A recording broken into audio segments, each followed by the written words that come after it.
everybody. Quiet, listen to me. We're going to start a show. Now, some of you people have been with me before. You know it's going to be a tough grind, but we're going to have a show.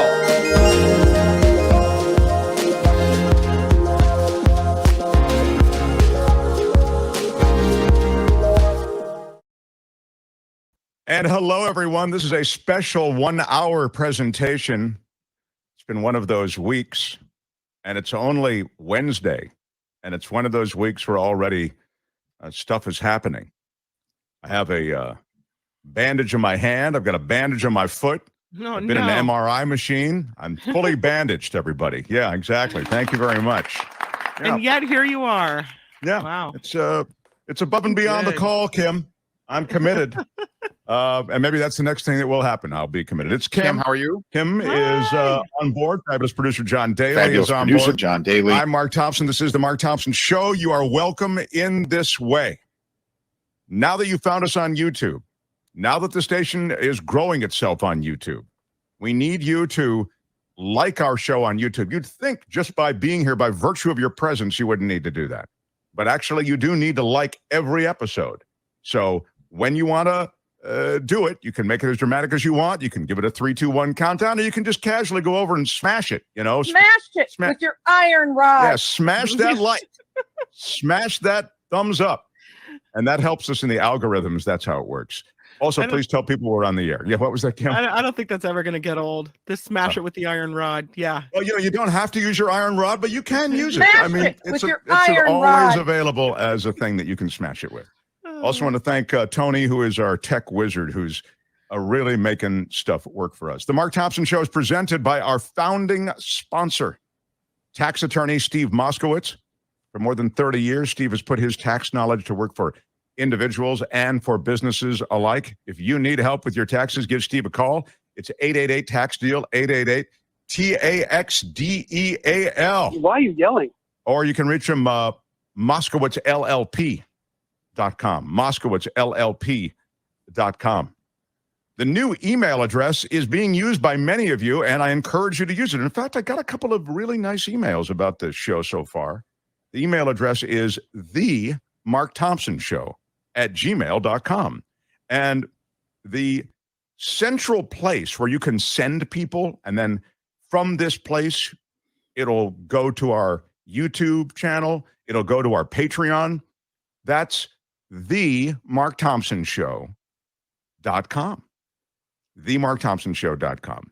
So we are getting Patreon members, and we are so grateful for anything that you throw in. You know, we can sort of Bernie Sanders this. We can make it small donations that will carry us across the finish line. It's a grassroots effort. Yeah. We're trying to really create a living, particularly for Kim and John in this early going, because KGO is gone, and you know, it's a free fall, right? I mean, at this point. So we really would like to, and that's why we're so grateful to Steve Moskowitz and to all of you who have helped get some revenue stream into the show and help us build it up. And that way we can build some of the technical aspects out, and it'll have a little less of a guerrilla feel. But the guerrilla feel a lot of people like. They feel like they're looking in on a radio show, is what I've been getting on the email. So thank you for that. I love the show, says Candace. Love hearing longer interviews. That's Kim's nice. News is the best. Oh, that's really nice. I assume she picks out the stories, and it is so refreshing and interesting. Good job. Oh, good. Awesome. I'm glad you like it. Thank you. I'm glad you like the longer interviews. I've got one for you today in this special 1-hour presentation of the show. Typically will be 2 hours.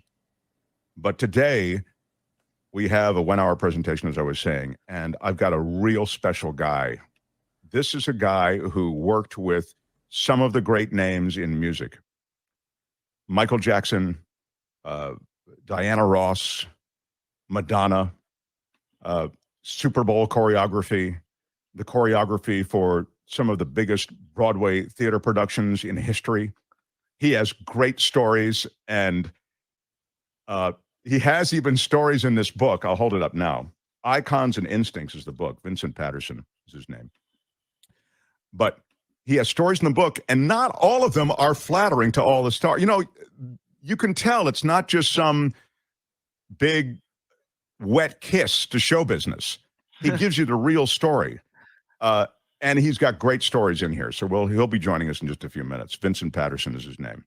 And I'm really looking forward to it. And it'll be a longer interview, so that'll be really cool. Hey, remember yesterday we were talking about the new COVID variants, and I was saying that these new subvariants of Omicron, according to Dr. Fauci and others, and the CDC among them, they represent a potential real danger because they evade a lot of the therapies that are in use right now. We talked about this yesterday a little bit. That's not fake. Yeah. That's real. Well, here's what experts are saying in the latest offering around the Bay Area. Is there really a COVID nightmare variant spreading? Here's what experts say. This in the Chronicle. The U.S. contends with this newly detected COVID Omicron BQ1 subvariants. Those are the ones I told you about yesterday. Another highly mutated strain. What? Yeah, I'm sorry. It just seems like every day. Look, it's fall and winter, so I do want to bring our attention back a little bit to this. Another highly mutated strain of the coronavirus called XBB is tearing across Southeast Asia. In some countries, it's caused the number of cases to double in a day. They're calling it a nightmare variant in some reports. I mean, that may be clickbait. That's what it's called, XBB, as I say. But infectious disease experts say it's too soon to jump to broad conclusions like it's a nightmare variant. In fact, John Schwartzberg over at Berkeley says it's irresponsible reporting to call it that. It's impossible to know what these variants mean. We're seeing a slew of new variants that are using a similar approach to survive. They're finding ways to evade the way we get immunity from vaccines and previous infections, and they're changing the spike protein. So as we, without getting a whole dry erase board thing out, those spike proteins are obviously the way that they get into our body. XBB is now the predominant subvariant circulating in the community, accounting for 54% of local cases. This, again, in Asia, okay? This is the Singapore Ministry of Health saying in Asia, it accounts for 54% of local cases. It's overtaken the BA5. Singapore's 79% booster uptake rate and strict virus mitigation measures appear to be blunting the impact of the new strain when it comes to the worst outcomes of the disease. So if you're boosted, and I'm not telling you got to get boosted, I'm just saying if you are, it would appear that if Singapore is the canary in the coal mine, according to these reports, that would be a reflection of the power of the booster and of those mitigation measures like, social distancing, this sort of thing. See, there's always going to be a younger subvariant trying to make its mark and replace. Good point. It really is that, John. There'll be a younger, hotter subvariant, is your point? Yeah. I think that's a very good point. Fabulous producer, John Daly. If the immunity from the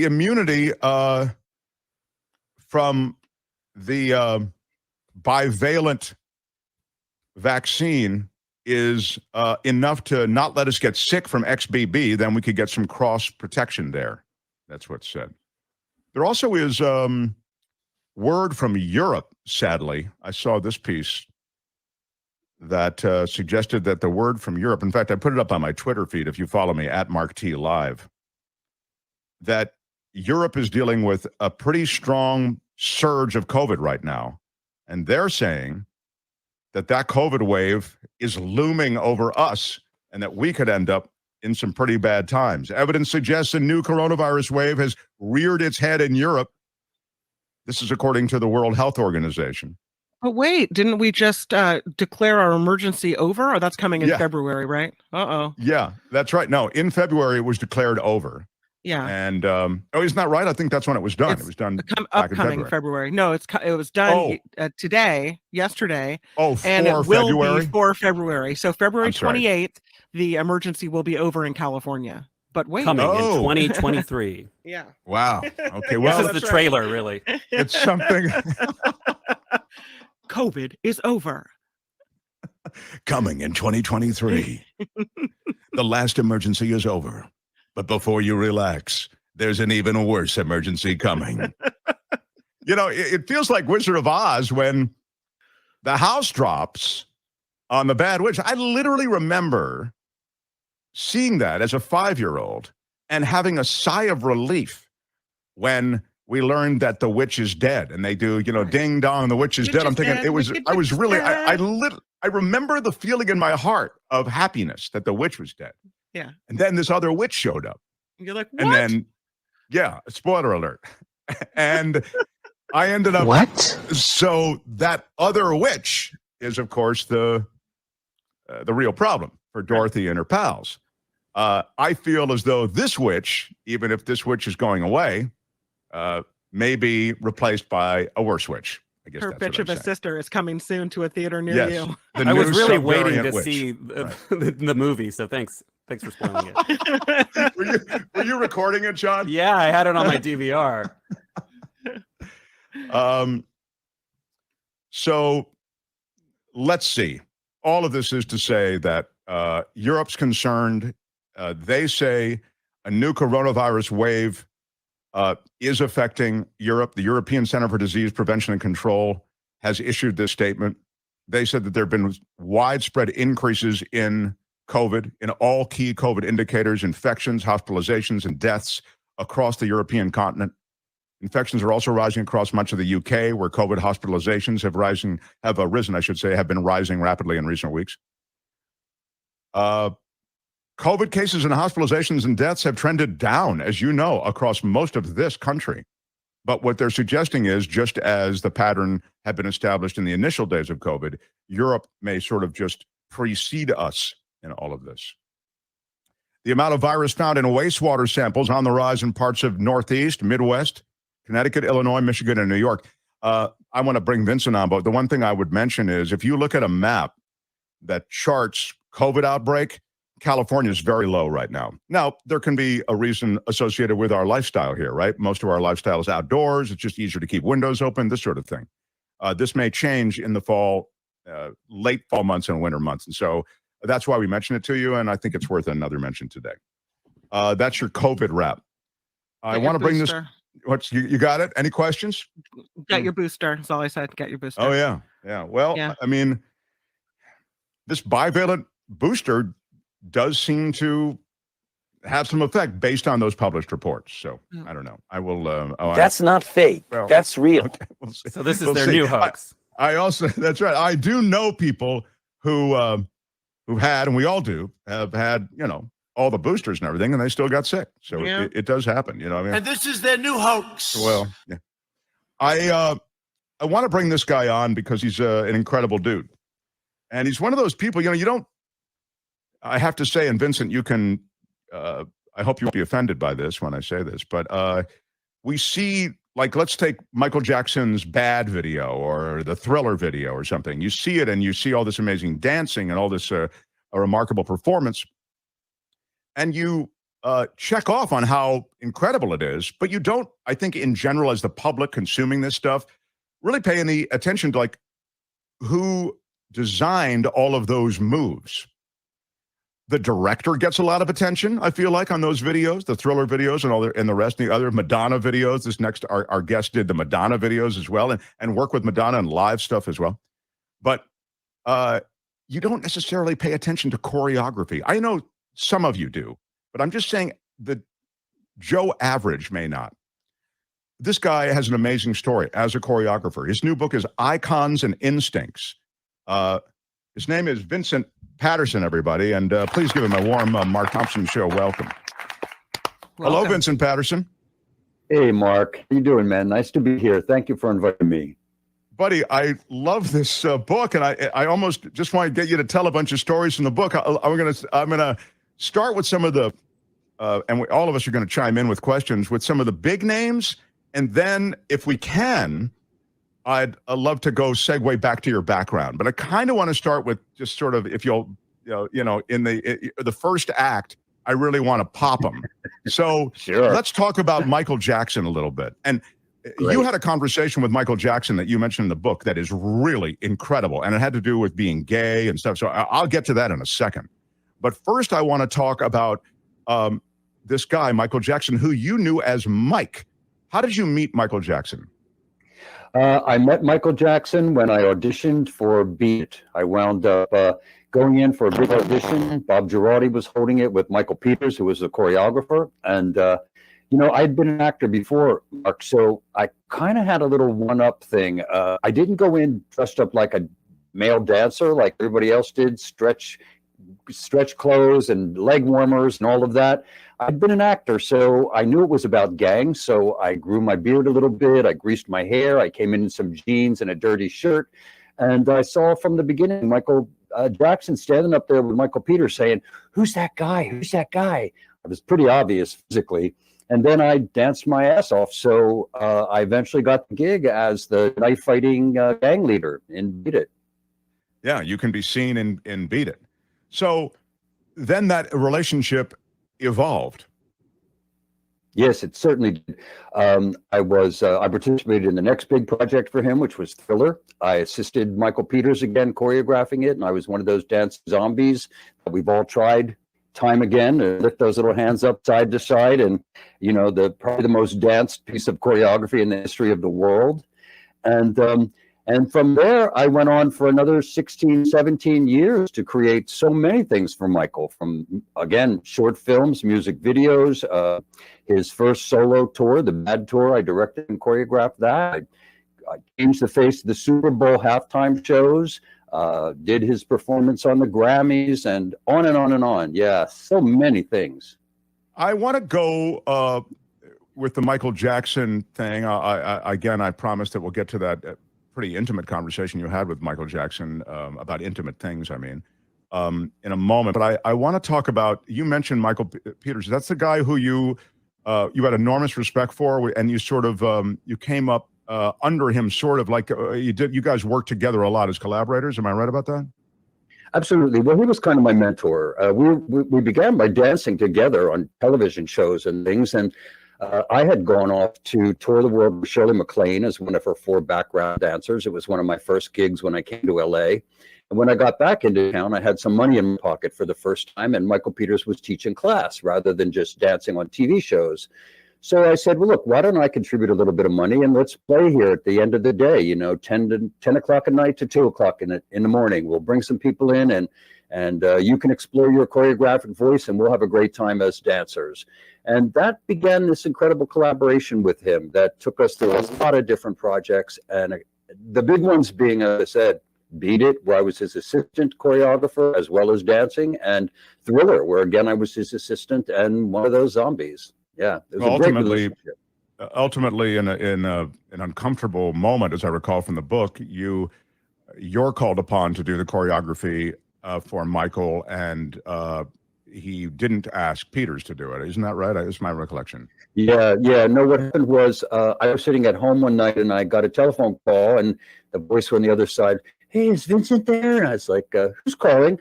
"It's Michael Jackson." I was like, "No, this is not Michael Jackson. Who the hell is this?" "No, it's really Michael Jackson." I was like, "No, this is not Michael Jackson. You better tell me who it is. I'm going to hang up the phone." "No, Vince, it's really me." I said, okay, it's you. So he invited me to a recording studio around the corner in Hollywood, and I went down, and he had the beginnings of a song called Smooth Criminal. He had a couple lyrics in there, "Annie, are you okay?" and "You've been hit by a smooth criminal." So he played it for me, asked me what I thought. I said, "It sounds interesting. It's not finished, I can't tell you, but it sounds off. I love the rhythm and all of it." And he gave me a little cassette and said, "Here, take this with you." And I said, "You want me to dance in it?" He said, No. I want you to conceive an idea for it. I want you to choreograph it, and I want you to direct it. Well, 2 of those things came true. The directing thing didn't happen because it became part of Moonwalker, this huge film, and they brought in a DGA director for that. But I did get to conceive it and cast it and choreograph it. And man, that was an incredible experience. That's a weird thing, though. You're telling your mentor, "Hey, dude, I'm sorry, I didn't." And you did try to have that conversation with him. He did not take it well, as I recall. That's exactly right, Mark. On my way home, actually, I gave him a call and told him, "Hey, listen, I have something to tell you. Michael Jackson has just asked me to create his new video for him." Well, Michael Peters didn't react too well to that. He said, "What are you trying to undercut me?" And I said, "Oh, come on, Mike, we didn't even talk money." And I said, "I'm going to do it." I said, if he'd asked you, I would have assisted you, but he asked me, so I'm going to go for it, man. This is my my journey now. So, anyway, it kind of severed our relationship and made me very sad. But Mark, sometimes these things happen and you have to That's follow tough. I your mean, you tried to, instincts. you took the high road. As I was reading the book, I thought, wow, that's really a tough call to make. And you made it right away going, hey man, before, I want you to hear this from me type thing. It was really quite a It was hard. Icons and Instincts is the Vincent Patterson book. I want to ask you about the conversation you had with Michael Jackson. By the way, when you do that little, you kind of just do to represent Michael on the phone call, he really talked like that with the high voice? Oh yeah. He talks just all like the this time. all the time. Yeah. He doesn't have any other voice. No, this is it. Wow. It's wild. It's really wild. I always felt like somehow like when the door closed and no one's around, he sounds like me. You know what I mean? Just to show the legacy he left behind. You said, Annie, are you okay? And I still have it playing in my head. Yeah, you still, when he said, Annie, are you okay, Kim? He said, Annie, are you okay? And I can hear the song in my head, and I'm dancing to it in my head as you're saying it. Yeah. I mean, it's that's the legacy, that's what's left behind. Yeah, immense talent, obviously. Incredible man, because he was like this schizophrenic is a way, that's not the word, but dual personality. I mean, when you're in rehearsals with him, the guy was so shy and quiet and had that tone of voice the whole time, and rarely ever raised his voice or anything. Was just so sweet and didn't say that much, hid out a lot, like to be alone. But I'll tell you, man, once that music turned on, this guy became a monster. His body changed, his face changed, his voice changed, everything changed. If you were standing next to him and dancing next to him, and I don't know how to describe this other than to say it felt like you were getting sparks flying off his body and hitting you. That's the only way I can describe it. It was the weirdest thing I've ever experienced. He was a remarkably charismatic guy, and as we learned in the years following his passing, and even a bit, let's face it, while he was still alive, he's a problematic figure. I mean, it's hard to square the history of Michael Jackson completely, but right now we're just talking about the creative side. You did have a conversation with Michael that you talk about in your book, and it related to being a gay man. Could you pass that on to my audience? Yeah, well, it was a sad situation. It was sad being with Michael a lot, and on the one hand, creatively, it was, you couldn't have gotten higher. It was absolutely phenomenal experience, filled with laughter, filled with hard work and focus.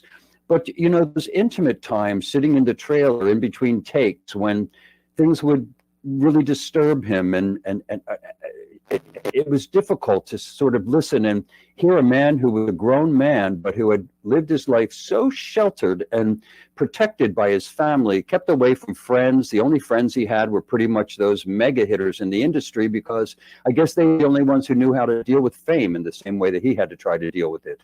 But when we were in the studio that night, he began to ask me some intimate questions. He said, first he asked me if I was gay, and I said, yes, I was. And he asked me about some gay sexual practices that men experience. And I said, yeah, that happens, and then he asked me some questions about masturbation. And I thought it was so interesting, Mark. I have 3 younger brothers, and the kind of conversations I would have with Michael Jackson were the kind of conversations I would have with my brothers when I was like 13, 14 years old. You'd talk about sex and you'd just kind of get to know it through the brother vibe. And I just felt that's what made me sad about him. It seemed like he never had anybody that he could ask these kind of questions, nobody that he could really talk to intimately. And I was so honored that he felt comfortable enough to ask me questions about masturbation and gay lifestyle, and I answered him honestly, because I know he wanted honest answers. But I do want to say that I never ever thought he was gay. I never thought that for a moment. I thought the questions were just inquisitive questions, but I never got the gay vibe at all. I mean, I've been a gay man for many, many years, and that gaydar did not go on when Michael was around. I'll be honest with you. It's interesting too. Someone who is so repressed and so self-conscious of it, people watching him all the time. It's possible that that exists on a level that's just even the most powerful gaydar couldn't pick it up. But it's in a way, it's not important. It's germane to other things that were, But again, I thought that was a remarkable thing that he asked you in such a frank manner to describe it. Yeah. So before we go on, I wanted you to, because you just kind of skipped over, you had been a dancer on, and as I was looking through the book, I thought, wow, I remember that show and that show and that show. Some of the shows that these are classic shows that I'd seen dancers on. Again, as a kid watching the show, you don't think about the dancers. They're just kind of there. Tell everybody the kind of shows you were part of. Oh my God! Well, my first career out here, I started in television, and I did a lot of television shows. From every female star at that time had a special. So I danced with Cheryl Ladd, I danced with Linda Carter, I danced with them all on those specials, and then I also was able to get the role of dancing with Barbara Mandrell as her partner for 2 years in that show. And that was a gap. Until your book, I'd forgotten. Barbara Mandrell was like, she was the top of everything. She was on everything. I love this woman. I love this woman. She used to have the show, right? That TV show that she, like a variety show? Right. Yeah, 2 years, Kim. 2 years. Yeah. With her and her sisters. So I did that. I did so many commercials, and then I did so many music videos while I was still dancing. The thing was, after Beat It aired, all these incredible women wanted to either work with me or dance with me. I danced on a video with Diana Ross. I danced on a video with Olivia Newton-John. I worked with Pat Benatar. Tell the Diana Ross story. Tell the Diana Ross story. The Diana Ross story did not end well. By the way, if you're listening, we're talking to Vincent, and we're going to keep talking to Vincent. He's got some great stories. Vincent Patterson's book is Icons and Instincts. But I want you to smash that like button, because we're going to talk to you. Smash it with your iron rod. Smash it with your iron rod. Smash it. And smash it. And indicate that you like the broadcast, and subscribe, and all that kind of thing. Now, tell us the Diana Ross story. All right, I'll bring this down. Long story short, I had been in love with Diana Ross as a young teenager, man. That look that she had with the Supremes just blew me away. I just thought she was so damn sexy. I got to see her at the Latin Casino in New Jersey as a graduation gift from my mom when I left high school. But then years later, the second encounter was that I got to dance with her in a video called Pieces of Ice, where I played this white wolf man who turns into myself to save her from this island of ice. My third encounter was she had seen Michael Jackson's Bad Tour that I had directed and choreographed, and asked me if I'd come meet her in Connecticut at her home, which I did. And she laid on me that she was ready to present. When you go to Diana Ross's home, are there just pictures of Diana Ross everywhere? No, actually, I was very surprised. It was not what I expected at all. It was very, very Bel Air, beautiful white cushy furniture everywhere, lots of flowers everywhere, big gardens. It was a lovely, lovely home. Oh, okay, go ahead. So she said to me, hey, I want to present a new Diana Ross to the world, and I think you're the guy to do it. And I said, great, I'd love to do it. Well, the one thing was, she said, all right, you go back to LA, put the show together. I'm going to Switzerland. I have to get my teeth worked on. You put it all together, work with my entire team, my management team, my musical director, my musicians, my backup singers. You bring in some dancers, and put it together, put it on videotape, and let me see what's going on, and I'll come back to LA and I'll learn it once it's done. So I worked for probably about a month putting this together, and everybody on our team was absolutely enthralled with what we were creating. It really would have been a new Diana, the old Diana, but new presentation. Well, I made a little videotape. Videos were new, video cameras were new at the time. I wasn't so facile in how to deal with them and work them, but I thought I was doing a good job. And I put all the dances together one by one and sent them off to her, and got a phone call the next day from her management saying, could you take a phone call from Diana Ross? Sure. So Diana got on the phone, immediately started screaming at me, where are my hits? Where are my hits? Vincent, this is a horrible show. Where are my hits? Here, I was a huge fan of hers. I said, Diana, my God, almost everything you put out is a hit. What do you mean? The management was excited because it wasn't the same hits she had sung in every single concert since she left the Supremes. And that's what everybody was ecstatic about. Well, she said, I hate it. I hate it. Fire the dancers. So they came in, they fired the dancers, and I thought, what am I supposed to do? They didn't fire me. Well, I was on a pay-or-play contract, so I realized she was playing a little political, financial game there. Was she going to keep me hanging and have me quit, where I wouldn't get any money? You're going to keep me hanging on? Is that what you're saying? Is that keep me hanging on, baby. You got it. Yeah, go ahead. Yeah, man. Well, anyway, she did fire me, and I brought all the dancers over to my home and showed them the videotape that we had sent to Diana. She fired everybody. She fired you, the dancers, everybody, right? She closed the whole thing down. She fired all of us. She kept her musicians, but, she fired the rest of us. So you have to take everybody back to your house. Go ahead, yeah. I took everybody to the house. I showed them the video.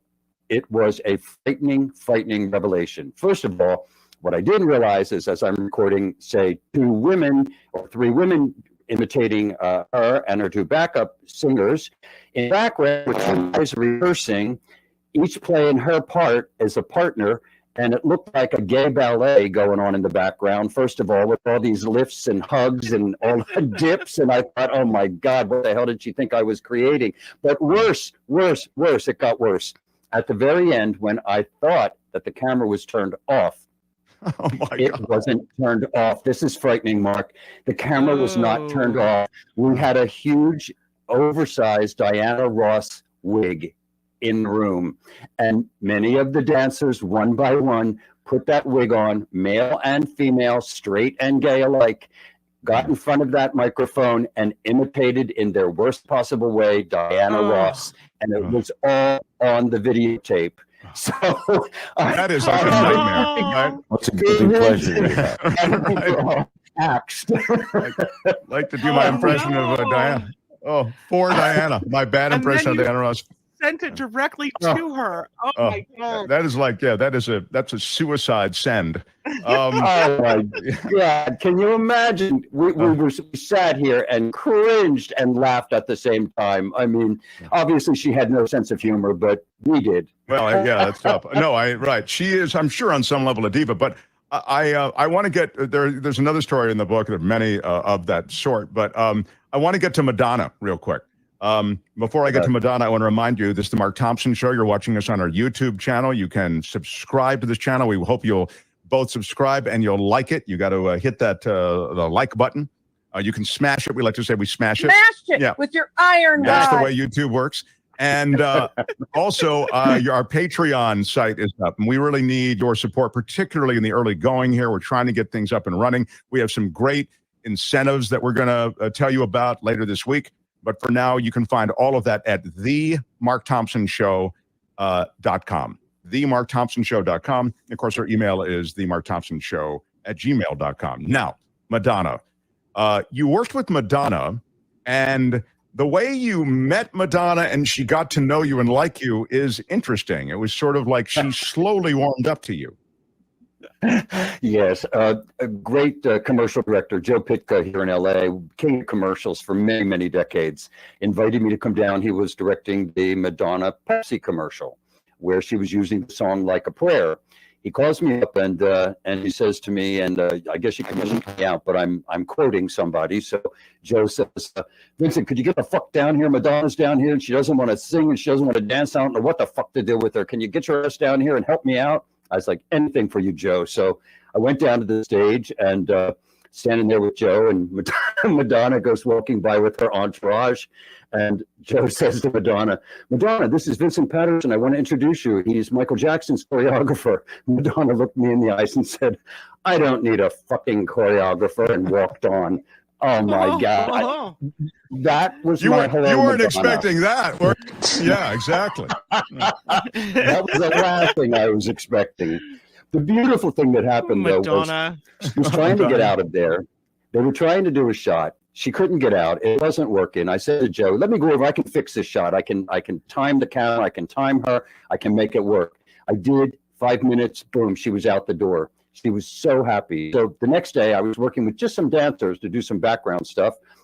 They all stopped dancing. They're looking over my shoulder. I turn around. There's Madonna standing there, some bunny slippers, a big pink robe, and she goes, "What are you doing?" And I said, "Nothing for you, nothing for you." She quaking in my shoes. "Nothing for you, Madonna." She goes, "No, I actually like it. Let me get changed, and I'm going to come down and show me what you're doing." And that began a really beautiful relationship, friendship that lasted for 15 more years. Yeah. Well, the choreography and the movement that Madonna brings to all of her stuff and her live show, it's so much a part of that show. And that's I have you. to ask, did you choreograph the Vogue video? Kim, what I did was I directed and choreographed the Blonde Ambition tour. So when I went in for my first day of work, she had hired somebody else rather than me. And after a month, she gave me a call at home again and said, Vince, hi, it's Madonna. And I said, Madonna, you must want something to call me at home. What do you want? And she said, well, you know, I made the worst choice in the world. I hired somebody who I thought was going to really mix things up, and it's terrible. And the Voguers from New York are throwing lit cigarette butts at her. Please, I got to let her go. I need you to come down here right away. So after some negotiations, I showed up at the rehearsal room and I said, well, let me see what's been done. In 1 month, not one piece had been done. So she was under the wire. They were rehearsing for the next day to shoot the video of Vogue with David Fincher. They didn't have it as a dance. They just had movement that the two Voguers had created. And so Madonna said, can you put these pieces together and make it into some kind of dance? And so I did. And so I did it for that, the video, I did it for the tour, and then you might know this one, Kim.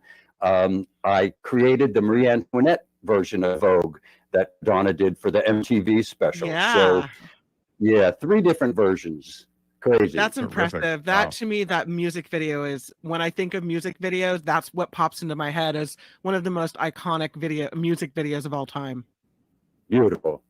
Yeah. So incredible. What a great relationship. And as an artist, you know, you do need to connect with, but I was going to say, you need to connect with these people personally, but you also need to hit the ball, meaning you have to do a great job and then the rest follows. I think that's clearly the case in the Madonna story. You see that. She was impressed with what you did and then more impressed every day. And then, you know, the rest followed. I want to ask you about your background, because you are not a guy who seemed oriented toward dance, or, I mean, your background is sort of interesting that way. Well, I came from a tough, sort of South Philly area, and violent household. You know, my dad was an alcoholic, 5 kids. My mom had 5 kids by 26 years old, you know, typical of that 50s, 60s time period. No culture anywhere around where I lived, but I knew I was an artist. I didn't even know what that meant, but something inside just kept telling me, you're not supposed to be here. You're not supposed to be in this area. Well, I think part of the reason I started to escape into acting in junior high school and high school was because I was able to find these characters that were so different than my life. And it gave me an opportunity to feel like somebody sane and safe. So I concentrated on the acting. I went to Dickinson College in central Pennsylvania and started a independent major that you could have. They didn't have a directing or an acting major or even a drama major. So I went to the departments and I put one together because I wanted to stay at Dickinson and I wanted to continue my acting and direct. Excuse me. I'm going to ask you something about that. Incredible. I have a follow-up question because I didn't understand in the book, your dad, you didn't come from a family that had money to send you to Dickinson, didn't have money for college. Oh. So your dad, but you won you won some money and your dad then took the money back. I really lost that. I thought that, you know, I was unclear as to what happened. How did you get the money for college? Well, I did it through mostly financial aid and scholarship because I had very high scholastics, and also I won a lot of extracurricular activity. But that story because about your my dad was not a big booster of yours when it came to trying to make stuff happen for you, was my impression. My dad was a difficult man. My dad was all about ego, and in fact, I'll quickly relay that story. I was given a scholarship of $100, which was a lot of money at that point, by the local Lions Club. And it was given to me for financial aid because I had no money. And they asked me to bring my father along to the all-male banquet, which I did. And after they gave me the check for $100, my father tinkled with the spoon on the glass kind of thing. And everybody got quiet. He stood up and he pulled a checkbook out of his pocket and he said, I'm going to write a check for $100 to the Lions Club so I can make another father as happy as you've made me today. Well, this was for the fact I was given this $100 because I had no money. It was the most embarrassing situation that you can possibly imagine. But that was my dad. It was all about him, all about him. Yeah. And I'll tell you another quick story. Our names are the same. And after I had created, this was very sad, but after I created the solo piece for Madonna on the Academy Awards and got my credit up on the TV, my father called me late at night, drinking, of course, and said, "Oh my God, I can't believe it." I said, "What, Dad?" He goes, "Credit, there was credit on there." And I said, "Yeah, I know." And he said, "Do you know what that means?" And I said, "What, Dad?" He said, 1 billion people saw my name up there. Oh, my, so incredible. Yeah. Wow. Oh, yeah, that's really cold, man. Really, really cold. What a, I mean, the Oscars, just because you've mentioned the Oscars, such a great platform, and in a way, the culmination of so much. But then you did the Super Bowl. Yeah, that was the fun part. With Madonna and Michael, I got to change the face of some of the entertainment industry's greatest shows. I mean, with the Super Bowl, they had always had marching bands, and Don Misher, the director, pulled me in and said, "Listen, you've been working with Michael Jackson. Let's create something so different, and let's just wow the world." So that's what we did. We gave a concert, and incredible. And from that point on, all Super Bowl halftime shows became concerts because of Michael Jackson and what we did. And the other thing that I really feel proud of is with Madonna and the Blonde Ambition Tour, we changed the face of pop tours. Before they had just come out, they didn't necessarily have dancers. David Bowie had some dancers once in a while, but, coming from theater, I wanted to create a narrative. I wanted to create drama. I wanted to do a lot of costume changes, set changes, and we did. And after that, there was no going back. Everybody now it's a show. Stopping her. Yeah, exactly. Yeah. Right. Now you have the Bruno Marses of the world, and you wouldn't think of mounting a big tour with that kind of energy without having choreography built in, Absolutely not anymore. Yeah. I've told the story on the show before, I think, haven't I, Kim, where I was with John, you may remember, with all these guys down in Vegas to see a UFC fight, the cage match. There are all these tatted up dudes. Everybody's like, it's toxic masculinity everywhere, right? And so I saw that Madonna was playing down at one of the other hotels. I think she's at the Mandalay Bay. And I really wanted to see the Madonna show. But I thought this is going to be a tough crowd to broach that too. They're just not, about that. They want to go out and get drunk, go to a strip club or whatever, So, so I said, so I'm sitting there and I'm kind of, we've just seen the UFC fight. They're all and one of the guys says, like the heavens looking down on me. One of the guys says, "Hey, this is weird, but my buddy is doing all of the visuals on stage for Madonna and the Madonna show, and I want to go check it out. Does anybody else?" And like everybody didn't spark to it at all. And I, of course, said, "Oh my God, I'm dying to go. Let's go." So the next night, yes, please, we go to the Madonna show. And then after the show, he takes me backstage and we meet his buddy who's running everything. And he showed me the two computers. They run them simultaneously. So there's redundancy. If one goes down, the other way. It was the coolest thing. I can't imagine how terrific a creative environment it must have been to actually create that show, and other shows like it. Wow. So mad respect. Absolutely insane. Yeah. When you're under a time pressure like that, and when you're dealing with especially these Madonna and Michael Jackson at that point, they were the biggest stars in the world. And, and also the wonderful thing for me was, Mark, that they were kind of hungry. They were at the beginning of that step into their next stratospheric rise. And so when they're hungry, they listen.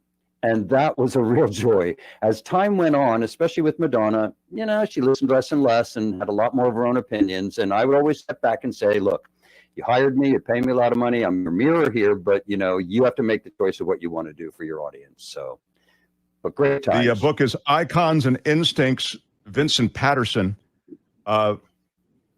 I'm going to ask you to tell the other uncomfortable story. But before I do, I want to remind everybody that this is our YouTube channel, this is a special 1-hour presentation. And I also want to ask you to hit the like button. You just press the little thumbs up. You should smash it, really. Smash it with your iron. With your iron rod. With your iron rod, you can do it. Beat the holy hell out of it. What should they do if they don't have an iron rod, John? What do they? Fabulous producer John Daly. A stick will work, right? A stick will work. Okay, you can use your finger as well. Just the thumbs up. So hit the thumbs up. It helps us in the algorithm. Okay, rod. we get it. So anyway, the algorithm is helped if we get enough thumbs up. And of course, please subscribe to our channel. And themarkthompsonshow.com takes you to our Patreon page and all the rest. Now, Vincent Patterson with Icons and Instincts. There are terrific stories in here. It's a great journey that you have had, and I'm sure continue to have. But I want you to tell the story about, is it Shirley MacLaine? I'm thinking of, you have a thing with Shirley MacLaine, who you also had a great desire to work with. And then when you actually did work with her, it was, I mean, the story's unreal. Well, it's I did. She was a hero of mine too. I had read all of her books, and as an actress, I just thought she was tantamount to anybody else in this country. She always blew me away. So when I had the opportunity to audition for the show, I did, and I was ecstatic that I got in. It was only 2 guys and two women that traveled with her. 4 people. We traveled around the world. Things were good at the beginning, but there was this one little gag that she had in one of the dance pieces where there was a belt that velcroed in the front and had maybe 4 or 5 beaded rows behind it. So at one point she could turn around, put her ass towards the audience and kind of do a little twerking gesture that the beads would ride up and down her butt, and the audience would give her a standing ovation. They loved it, they loved it, they loved it. Well, the reality was that it was my job to put that little Velcro belt on. I had to stand behind her and just smash the Velcro together. This is, I mean, on stage. It's not backstage. It's on stage. Oh, no, on stage, in front of the audience, on stage. Okay. So what would happen is Shirley would gain weight and drop weight at certain times as we traveled, and she has a very rectangular torso. So when she would gain weight, she would lose any kind of waist that she had, and the waist would expand. Well, there was no elastic in this beaded belt. It was no elastic at all. It didn't stretch one iota. So what would happen 9 times out of 10 is I put that belt on, she would turn around, she would stick her belly out to make her butt go up and down, and the damn belt would fall on the floor. Well, it became my fault. It became the fact that I didn't know how to be a good dancer because I couldn't put a belt on. I didn't know how to be an entertainer because I couldn't put the belt on. I would have to go down into her dressing room and put it on 10 times as she counted backwards before every single show, 10, 9, 8, 7, to show that I could put the belt on. Well, of course, she stuck her belly in every time I did it until she got back on the stage. But because, so in other words, on the stage, she had the intent to humiliate you on the stage. Well, she didn't have the intent to do it, but she did actually, although she did humiliate me because she turned around at one point and just said the most horrible things to my face while her back is to the audience. Wow. She's facing me and I'm facing the audience. So I had to pretend that I heard none of that. Anyway, she fired me. A month later, she called me back because the person who came in to replace me got sick and she needed somebody to come in. So I went back. I thought I'm going to be the bigger man here. And I went back. I learned a couple new pieces, went on that night, did an incredible job. She walked up 3 floors to my dressing room to tell me what a wonderful professional I was. So, nice. Things turn out in the end. Things turn out well. Well, I wonder, why didn't they just the damn belt? Well, that's what you asked in the book. I remember you said, look, a little bit of elastic would have helped it. My question exactly. I kept saying, why don't we put elastic in the belt? Everybody was afraid of Shirley. That's right. Because you had raised it with several different people on the tour. She also did some other stuff, I think, in addition to that. She really turned on you like, a rabid animal. And then she turned again to be nice and professional, as you suggested. And then you worked with her again, like as I recall in the book, 10 years later or something. Right. Yeah, I directed a huge benefit for APLA, AIDS Project Los Angeles. They were giving Hillary Clinton an award, and and it was a big extravaganza at Universal Studios. I had everybody in there from Elton John to Patti LaBelle, Billy Joel, Liza Minnelli, and Barbara Streisand, and everybody came to sing and perform. And I needed an MC. I needed a host. And so I got into touch with Shirley, and I said, Shirley, you remember me? Oh, yeah, I remember you, of course. I'd love you to host this evening. And she did. And the beautiful thing, Mark, at the end, she came up to me once again and said, you are a fantastic director. And, you know, all you need sometimes is a sweet word from people that you like that much. They may have fucked you over, but, you know, sometimes just one nice word and you change back to loving them again. That's why I wish John Daly would say one nice thing to me. Producer John Daly. It would totally turn Mark, my attitude around. You're doing a great job. Thank you, John. You see, I feel so much better now. Vincent, what a remarkable life, pal. What a I'm not suggesting your life is over. I'm just saying what a remarkable so much going on. And I've left out, maybe in the last couple of minutes here, can we talk a little bit about the theater? You work with Bjork. There's so much I've left out. To give people a pretty good sampler, I'd love to at least touch on the theater.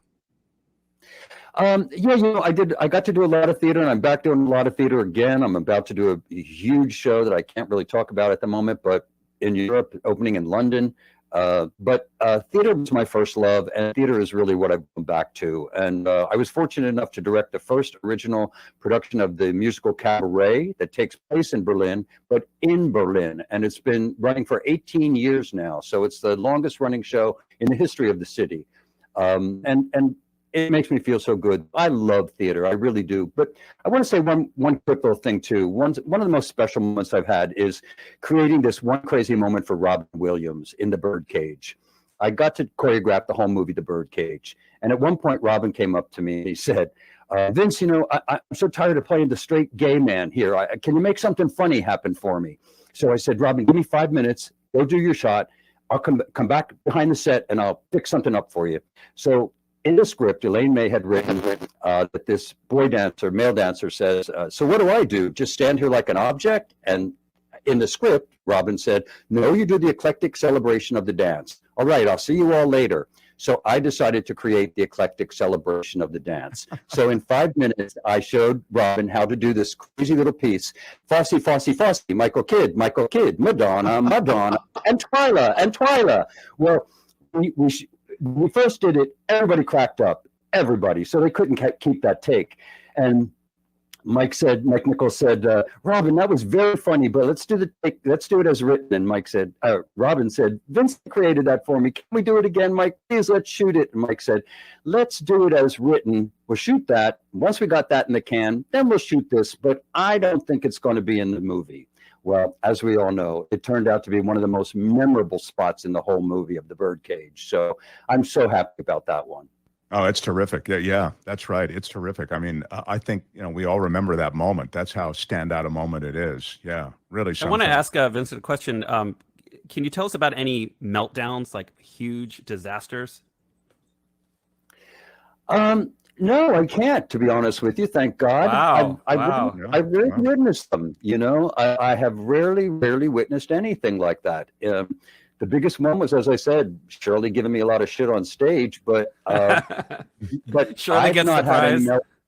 Yeah, really. I haven't had any see, Vincent, on this show, we can't imagine going through a week without a major meltdown. That's our problem. We're a living meltdown. It's a one big slow-moving meltdown. Yeah. Well, I know a lot of slow-moving meltdowns I've been part of, but in terms of just something cataclysmic, I've been fortunate enough to not really have witnessed too many of those. No one's caught on fire. Think of one. No fire. And I wasn't there when Michael Jackson caught his hair on fire. Yeah, you came on after that. That's right. I did. Yeah, I was after that. So, no, I guess the biggest. I guess the biggest thing I can say that was the most frightening thing was that when I created Madonna masturbating on the bed in the Blonde Ambition tour, that we kept thinking that the police were going to come in and haul her off stage, and that was kind of exciting, but nobody melted down. It's weird to see. It's funny you mention that because it's weird to see the culture change, and you've seen it change as an artist, so that those things that were third rails before, that would literally have gotten you closed down, now are so part of this society, which certainly when it comes to concerts and recorded music, and I mean, even just the pervasive nature of expletives, it's all just part of the culture now. So, I mean, if you're trying to shock, you have to go even farther. But the good news is if you're not trying to shock, you have just a nice broad palette to choose from without having to worry about being closed down by the morality police. Absolutely. Well, I'll tell you, I know what I'm going to hell for is crotch grab. I mean, I gave Michael Jackson the crotch grab. Yeah, that's right. You gave him that. That's right. I did. And I gave Madonna the crotch grab. And I thought it was funny, until I went to a Britney Spears concert around that time. Britney Spears was doing the crotch grab. And not only that, but all these little girls, 5 and 6 years old in the audience were doing the crotch grab. And I thought, Vincent, you are going to hell, man. You are going to hell. Well, good news is there's no hell, Vincent. So, but I take your point. Anymore. Yeah. Look, your book is being so lauded by so many. Did you work with Paula Abdul? I saw she wrote something about the book. You ever work with her? Because I worked with her. I know her from American Idol. Oh, no, she's just a dear friend. She's, so talented, Oh, my God. So talented and so sweet and so kind, too, I mean, talk about someone who has a very healthy ego. That's Paula. She's a sweetheart. Yeah. Steven Spielberg's quoted on the back of the book. Tony Basil, Stephen Schwartz, the great, composer of Wicked and Pippin and Godspell. Yeah, Wicked. Congratulations on such great work. This has been such a thrill to talk to you, my friend. Thank you, Mark. Thank you. Icons and Instincts, Vincent Patterson. Come back and visit us again. Thanks, Vincent. Thank you. Yeah, love seeing you, pal. Really cool. How cool is that? That was very cool. John Daly. Yeah, very cool. He's the real thing. That's a good booking. I see what you did. Fabulous producer, John Daly. But you're doing a great job, MT. Yeah, okay. Well, look, I'll lavish praise on you tomorrow. Not today, though. I have a healthy ego, I think. Yeah. The deal is you need to join us tomorrow. We're going to have a great time with a number of guests. Belinda will be here with It's the Planet Stupid. There's a reason that this place is fun. That's right. We have people passing through. We also will discuss and tell you about something brand new, which is, it's a kind of a listener event. That's all I'll say. But I think you're really going to like it. That's a great tease, MT. It sounds like Fabulous an producer, exclusive. John Daly. I do. I talked to Rock and Roll Dan Ashley, who's been on the show, and he's filled in for me when I've been here. Name drop. Yeah, it is. I know Dan Ashley. He messaged me on my phone. Do you know who I am? A little something. Kind of a big deal. So, and he's going to be a guest, I think, maybe next week as well. So, because there's a lot going on in Bay Area TV. But I wanted to mention that before you leave us, please smash that like button and make sure you subscribe and share our show. Smash it with your iron rod. Thank our fabulous producer, John Daly, Vincent Patterson, I should say, Icons and Instincts. This book is really cool, man. There's a lot of good stuff in here. We only really, believe it or not, scratch the surface. Thanks to Tony. Thanks to everybody who has joined us today. And again, check out our Patreon. Check out our, what else should they check out? Anything else? Your Twitter.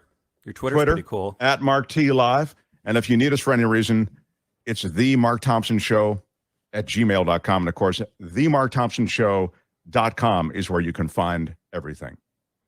I want to thank everyone. I'm Shadow Stevens for the Mark Thompson Show. Bye-bye. Yeah. And all the time. Bye-bye. Until tomorrow. Bye-bye.